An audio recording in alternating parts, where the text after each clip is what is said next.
So we are doing something a little bit different this month, and instead of listening to me preach, I'm interviewing members of the congregation, and today that is Amanda Greubel, who has already made her way to the table. So thank you. And I'll hand you this. Thank you. Would you mind just giving a quick introduction of yourself? I think everybody knows you, but just in case. That's okay. Hi, I'm Amanda Greubel. I have been attending First Congregational since 2007, and yeah. Okay. What do you do for a living? I am a professor of social work at Clark University in Dubuque, and prior to that, I've worked in higher ed for about 13 years. I was at St. Ambrose for a while also, and then prior to that, I worked in different social work jobs, and so I've been a social worker since 2001. Okay. So, first question, this is the first question for everybody, Okay. I think, so this is an easy one. Yes. Did you go to church as a kid? And if so, can you tell us just a little bit about the place where you went to church and what that was like when you were growing up? Yes. So I was raised at First United Methodist Church in Knoxville, Iowa. My paternal grandparents were really heavily involved with church. I'm pretty sure my grandpa had been whatever the equivalent of moderator is here, and they taught Sunday school for adults, and they did a lot of different things, sang in the choir and all of that. So that's kind of what I inherited. And so growing up in that church, it was a big old brick church, really beautiful. And I did lots of things in that church. I was, baptized and confirmed, and I was in the children's choir and the youth choir, and I did Sunday school and youth group and Christmas pageants, and sometimes the youth group did plays and lots and lots of things. And then during college, I would go back at Christmas and sing in the choir for the Christmas Eve service. So I was really heavily involved in that church when I think back, but my feeling about it was I didn't feel really very connected. I never felt like it was mine. I never felt like I chose it. It was like, this is your church and this is what you do and Right. this is we what you will believe. foist this upon you. Yes, yes. And so, even though I did all of that, I didn't really feel closely connected to faith or to that congregation as a community. Okay. Right. I mean, that's an interesting way to put it, because I think that's an experience that especially a lot of kids have, right? And I imagine a lot of kids have with a lot of different things, not just church, right? But here's a bunch of stuff for you to do and a ton of activities, and you're going to go to Sunday school and you're going to sing in the choir and you're going to do the Christmas pageant, you're going to be in youth group and you're going to go through all of that list of stuff. And we sometimes get so busy with all the program aspects that we kind of forget the hanging out aspects and getting to know each other. Yeah.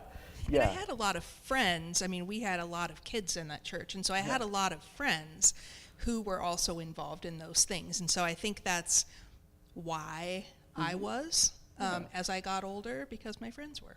Yeah. Did you have any adults in that church who were mentors or guides or brought cookies, anything?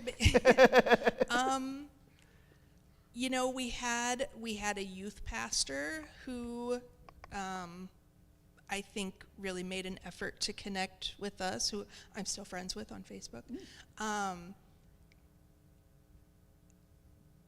But I also had some experiences where, rather than trying to be supportive or inclusive, adults said, hey, you should be more respectful of, you shouldn't dress that way, you should be more respectful of the church, or, I know we're making you stand up front for 30 minutes to light these candles, but you shouldn't be fidgeting. I was 12. So some of those types of things also kind of contributed to that feeling of like, this isn't really my place. Yeah. Okay. So when you went off to college, you would come back and sing and stuff. Where did you find your place as you went out into the world? Yeah, so I went to Wartburg College, which is a college of the Evangelical Lutheran Church, so ELCA.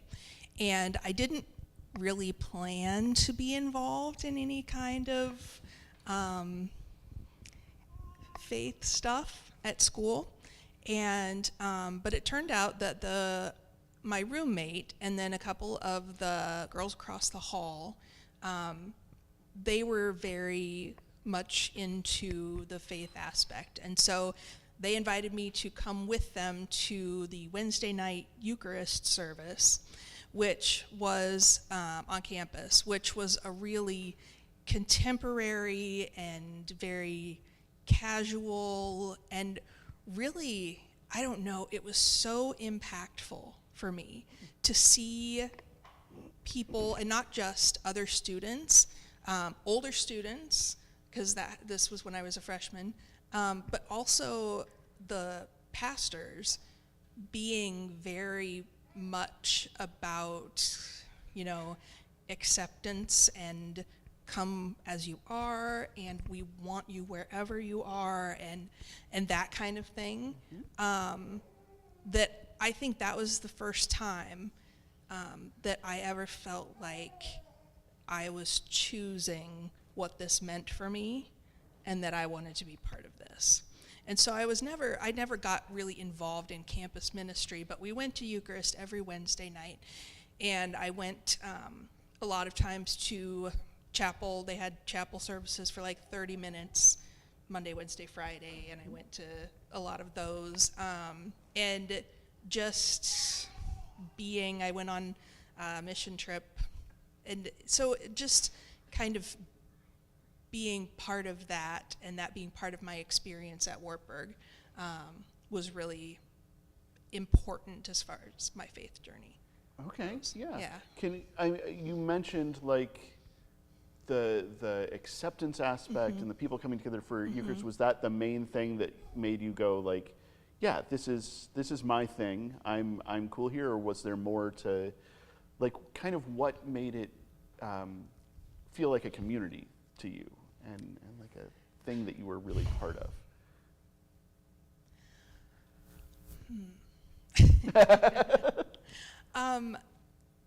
I think being there with friends, one of the things that doing this has made me sort of have to figure out is what is really important to me about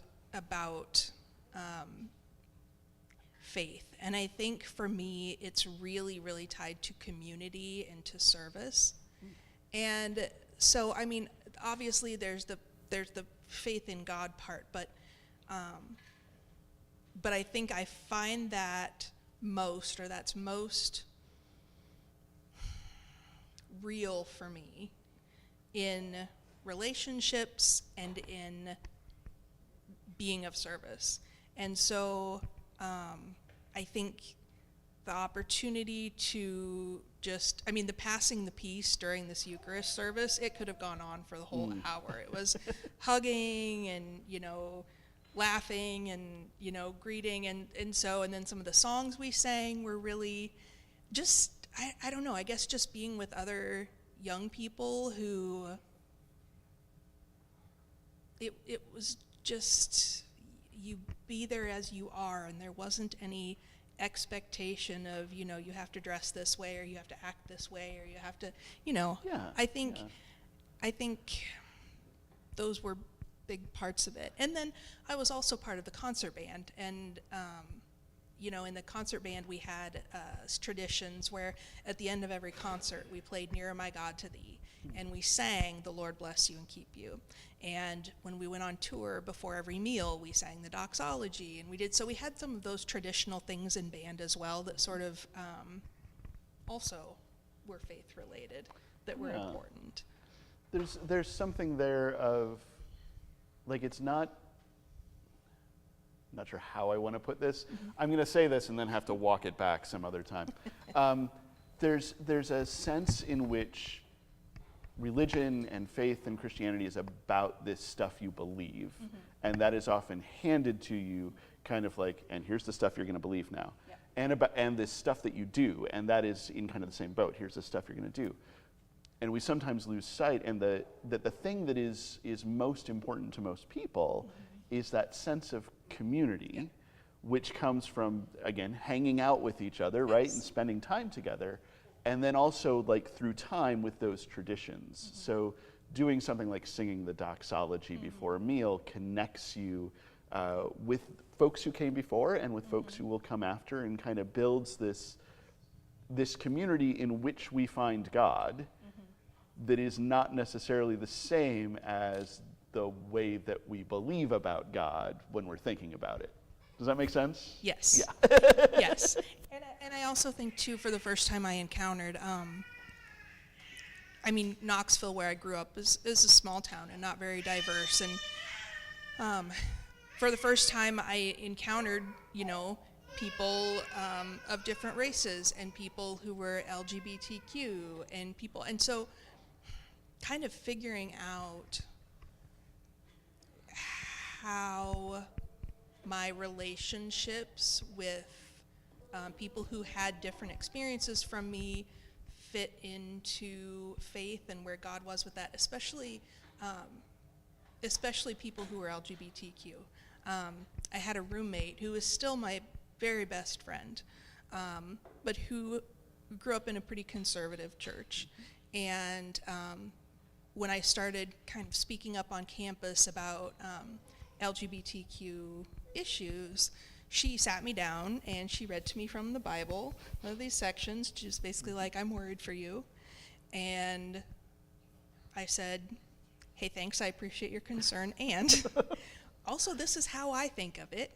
And it's not, Jesus talks about love. And it's not my responsibility to tell someone that the way that they were created by God was wrong. And you know what? If they end up being wrong in the end, and I end up being wrong in the end, okay. But right now, I feel like the best thing that I can do is be supportive and be an advocate."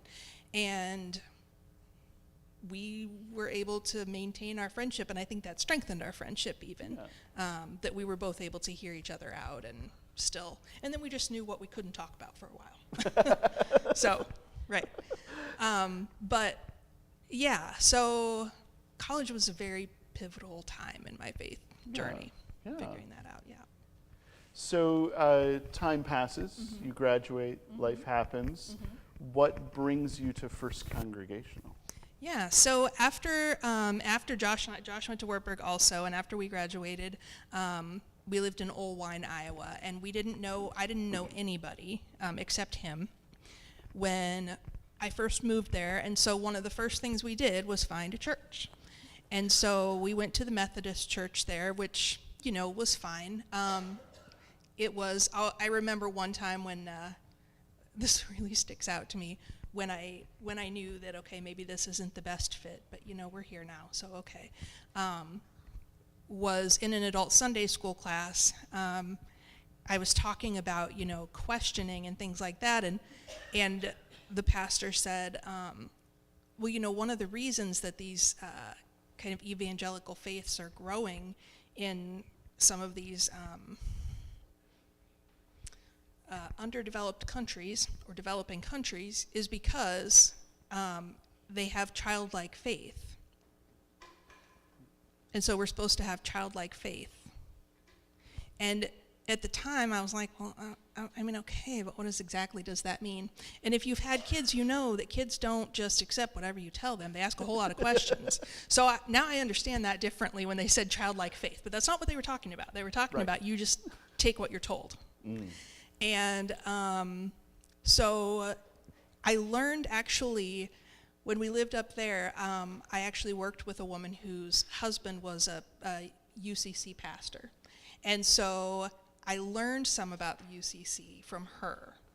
And so when we moved here and I found out that there was a UCC church here, I said, okay, I want to visit there. That's the first place I want to visit. And when we came here, and it was the same kind of thing. We had just moved to town. We really didn't know very many people. And we came our first day, and it was just Josh and I. Benin was a baby, and he stayed home with, I think my mom was here. And we came in, and Pastor Jeff, was standing there at the door, and he greeted us, and I said, it's our first time here, and he said, hey, mine too. So it was his first day. And so, and being here, and like people knew who we were, that we didn't even know who they were. And it was so welcoming and so just, it was that sense of belonging right away. And so I think that was really powerful. We didn't go anywhere else. We just kept coming back here. So that has been, this church, since we don't have family nearby, this church has been our family. And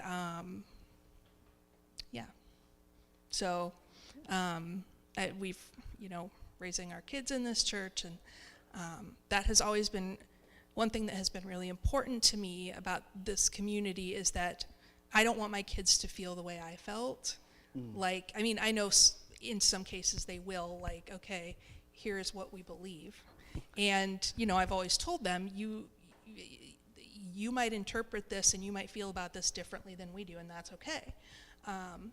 But I want you to learn some of these basics, because there's going to come a time in your life when you need something bigger than yourself, and you need to believe in something bigger than yourself.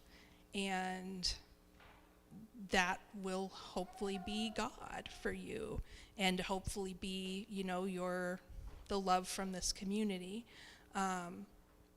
And I do feel like that this congregation has always embraced our kids. And I have to tell this story. This is one of my kind of favorite memories. When Naya was little, she was probably 5 or 6, and she found out that for Sunday school? It must have been. So the Sunday school kids were going to help decorate the church for Christmas. She was so excited.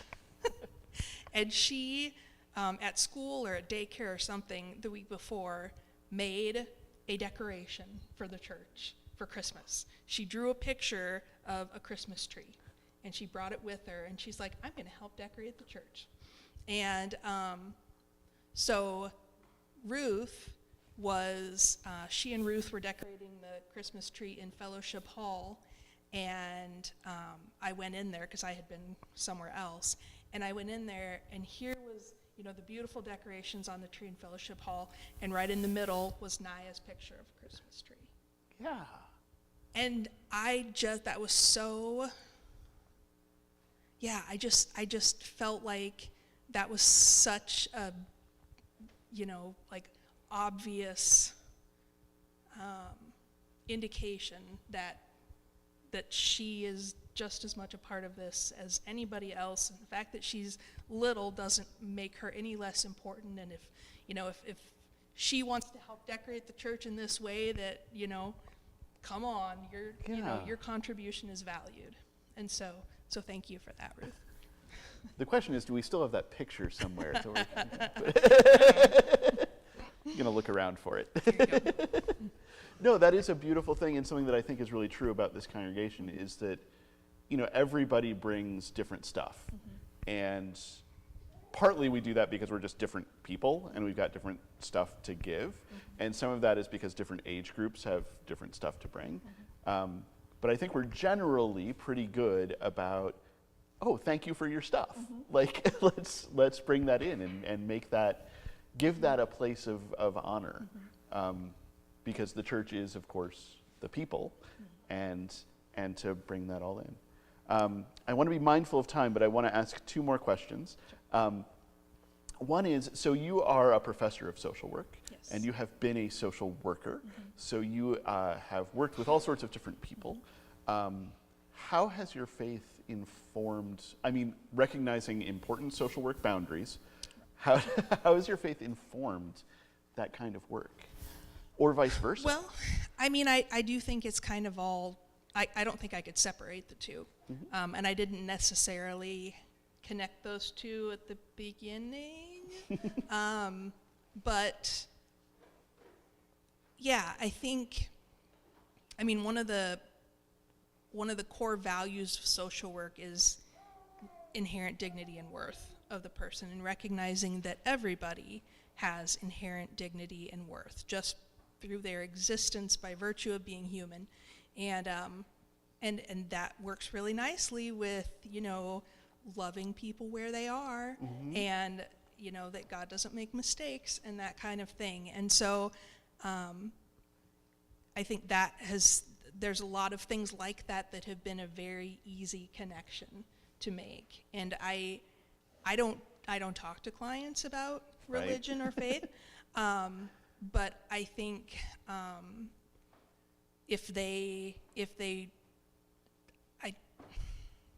in thinking about possible sources of support for people who need support, you know, asking, is there a faith community that you're a part of, or do you have spiritual beliefs?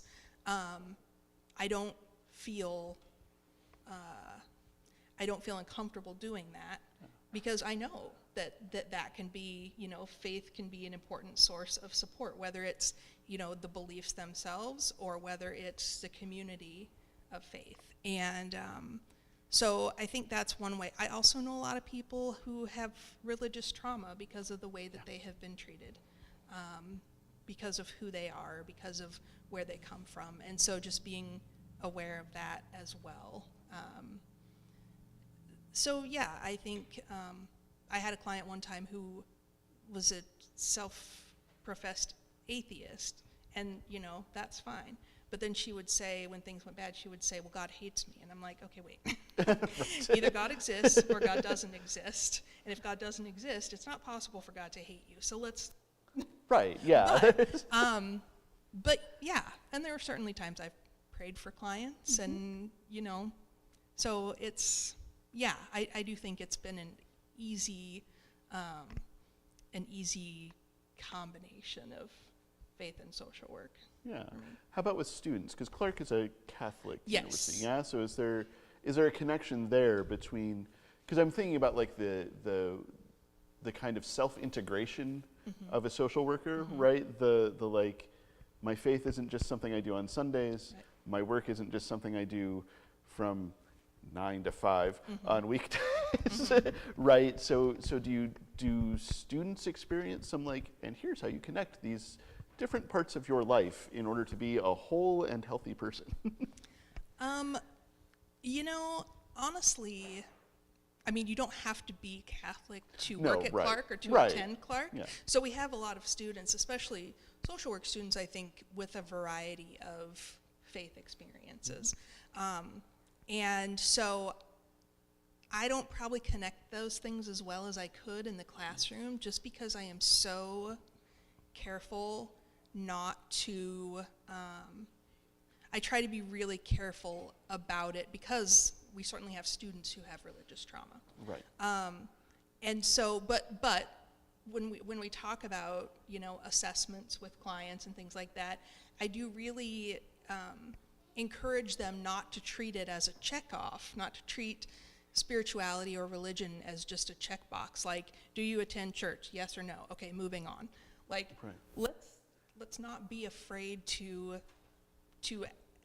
go a little bit deeper with that. And How say, can that be a resource yes, for you? To, absolutely. Yeah. Can that be a resource, or is it something? Is that something that you have been hurt by in the past, Right. and is that something that maybe we need to find you help with? Either use it as a resource or Yes. deal with your stuff. Like, yeah. Right. Either use it as a resource or recognize that that has been an area of hurt, and maybe something that, you know, eventually needs to be addressed. But I do also talk to students about social work isn't what you do, it's who you are. Much like, Yeah. much like being Christian or whatever faith a person is. You know, it's an identity. It's not just a job. Yeah. Okay. Last question. Yes. If you can imagine one thing that this church could do or be, what would you want that to be?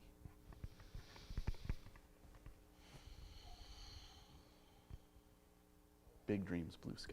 Yeah. You know, I do think you're right that there are a lot of people in DeWitt and in the area that don't have a church home, maybe aren't even aware that they would like one. And I would like us to be able to connect. I'm thinking like, you know, we have a lot of families here in town of different races who I don't know that they feel like they fit in any of the faith communities here. And I wish that we could do something about that. And I don't know what that is, because I'm also aware that this might be an uncomfortable space Right. for yeah. people. Yeah. I mean, we're very racially, you know, No, no, yeah. we're not a racially diverse church, but that's one thing that I wish that we could do, is to somehow connect with those families. Because I think we get this, we maybe have this reputation as the gay church. You know, we've kind of dealt with that label before, and that's fine, but I don't want that to be our only, like, hey, the only people that we're open to in the community, other than us who are already here, is the LGBTQ community. Yes, that's great. Come on. Right. But yeah. It's also, everyone. Yes. It's Yes. Yeah. And there is something to, especially when we look at like racial dynamics and probably queer dynamics too. Probably all of that. Mariah and I had a friend in seminary who went to, he was a black guy. He went to Trinity United Church of Christ, huge, either biggest or second biggest congregation in the United Church of Christ, a proudly black church. And he would say, I go to Trinity on Sundays so I can come to Chicago Theological Seminary on Mondays, like needing that, and Right. you know, saying, okay, good, another white space, but which sometimes you need your people. Absolutely. But the question of how do we support everyone is a really good question to ask. Yeah. So we're gonna ask that and come up with answers. I don't have the answer. We're going to solve that problem. Great. Excellent. Well, we could keep going for a long time, I think, but thank you so much. We'll close it there, and thank you for doing this. I really appreciate it. Thank you, everybody. Thanks. Yeah, big hands.